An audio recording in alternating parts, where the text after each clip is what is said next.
ग्रामीण क्षेत्रों में संक्रमण बढ़ना वास्तव में चिंता की बात है, जिसका एक मुख्य कारण ग्रामीण क्षेत्रों में शादियाँ आयोजित होना भी है।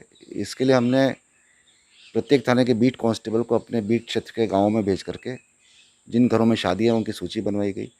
बीट कांस्टेबल्स ने और एसएचओज़ ने और बीट इंचार्जेज़ ने मिल के शादी के आयोजकों से संपर्क करके उन्हें इस बात के लिए समझाया कि आप कोरोना संक्रमण के बाद शादी करें।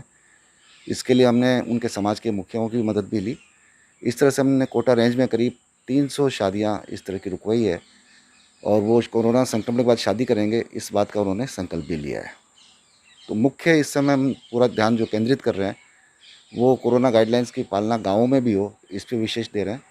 कल सुबह 5 बजे से जो नई गाइडलाइन जारी हुई है, जिसके तहत पूर्ण लॉकडाउन लगाया जा रहा है, उसकी पूर्ण पालना सुनिश्चित करने के लिए हमने प्रत्येक बीट कांस्टेबल को उनके बीट क्षेत्र के गाँव में ही रहने की हिदायत की गई है कि गाँव में रह कर के लोगों को समझाए और अगर जो शादियाँ हो रही है वो निर्धारित गाइडलाइन के हिसाब से हो, 11 से अधिक व्यक्ति इकट्ठा नहीं हो, किसी तरह का कोई समारोह आयोजित नहीं हो।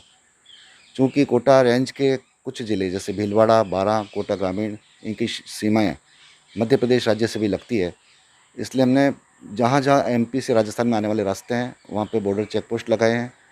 चेक पोस्ट पे जाब्ता बढ़ा है और टोटली हमने कोशिश की है कि कोई भी व्यक्ति एक राज्य से दूसरे राज्य में नहीं आए। हालाँकि गाइडलाइन के हिसाब से हम ये भी कोशिश कर रहे हैं कि एक गाँव से दूसरे गाँव या एक ज़िले से दूसरे ज़िले में भी लोगों का आवागमन केवल अति आवश्यक परिस्थितियों में, इमरजेंसी सिचुएशंस में ही हो, अदरवाइज़ उन्हें संपर्क नहीं करने दिया जाए एक दूसरे से। मैं यही कहना चाहूँगा कि कोरोना संक्रमण को रोकना खुद जनता के हाथ में है और वो काम बहुत ज़्यादा मुश्किल नहीं है। बस वो लोग संक्रमण के लिए जो भी गाइडलाइंस निकली है संक्रमण रोकने के लिए, उनकी पूर्ण पालना करें, सोशल डिस्टेंसिंग बनाए रखें। जब भी बाहर निकलें घर से मास्क लगा के निकलें। घर में भी अगर ज़्यादा सदस्य हैं तो एक दूसरे के क्लोज़ कॉन्टैक्ट में नहीं आएँ।